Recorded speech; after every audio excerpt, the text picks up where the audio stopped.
په مخ باندې چې دانې تیرسري داغونه یا زخمي یا برک چوپر شوي یا پیسپوڼه هر قسمه د مخ سکن دپاره یو زبردست د الله جل شانه د کتاب یو وړوکی صورت دی هغه چې انسان وفیرې روزانه وایي انشاءالله د دې به د مخ به ښکلی شي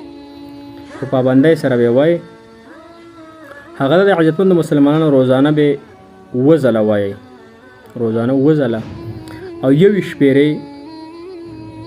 به یې کوئ صحیح شوه که نه 21 ورځې به یې کوئ 7 پېرې به روزانه وایي او 21 ورځې به یې کوئ انشاءالله ستاسو د مخ د دانې داغونه تیرسري د سکن د بیمارۍ څونه چې زخمونه دي نوي پرانه غوڼه انشاءالله ختم شي هغه دا چې سورة انشراح الم نشرح لك صدرك ووضعنا عنك وزرك الذي انقض ظهرك ورفعنا لك ذكرك فإن مع العسر يسرا إن مع العسر يسرا فإذا فرغت فانصب وإلى ربك فارغب دا به ووارې روزانه وایي ووارې او 21 ورځې پورې به دا استعمالوئ نو دا به په کریمو باندې دموئ په تیلو باندې دموئ یا په ګوتو باندې دموئ داسې دا به داسې مه کوئ خو دې سره 2-3 شرطونه دي شرطونه دا دي چې یو خو به موږ شیشه کې بیخي ځان ته نه ګورو صحیح شو که نه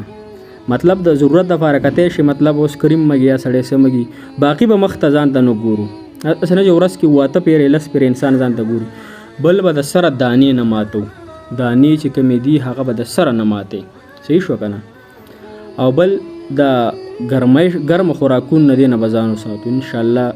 ګوره دا د معدې د وجې نه هم راځي معده انسان ګرم خوراکونه کوي د هغې زور مخ له راشي او غټه وجه دا ده چې انسان خپلې دانې ماتوي دی وخمي غونده شي مخه ځان ته ګوري شي لکه دا یوه دانه ده کړه شي ماته کړي کړه شي ماته کړي منډې مخې غونډ دانې شي یا زخمونه شي نو هغې باندې بیا چاپونه ښکاري دغه وظیفه انشاءالله روزانه کوئ 7 پېرې روزانه 21 ورځو پورې به یې کوئ صورت انشراح او په تیلو دموئ په کریمو دموئ هغه به شوب کوئ او په دې مخ په ټول مخ باندې به راکوئ خو دغه شرطونه به ورسره چې دغه مخ نه به دانې مانې نه ماتوئ زر به ناغرضه کوئ په دې چې به ماړو دانې شته دی نه انشاءالله دا به الله جل شانه ښه کوي صحیح ده ځکه چې الله جل شانه فرمایي چې قرآن د مؤمنانو لپاره شفا دی صحیح شوه الله جل شانه زموږ ټولو حامي و ناصر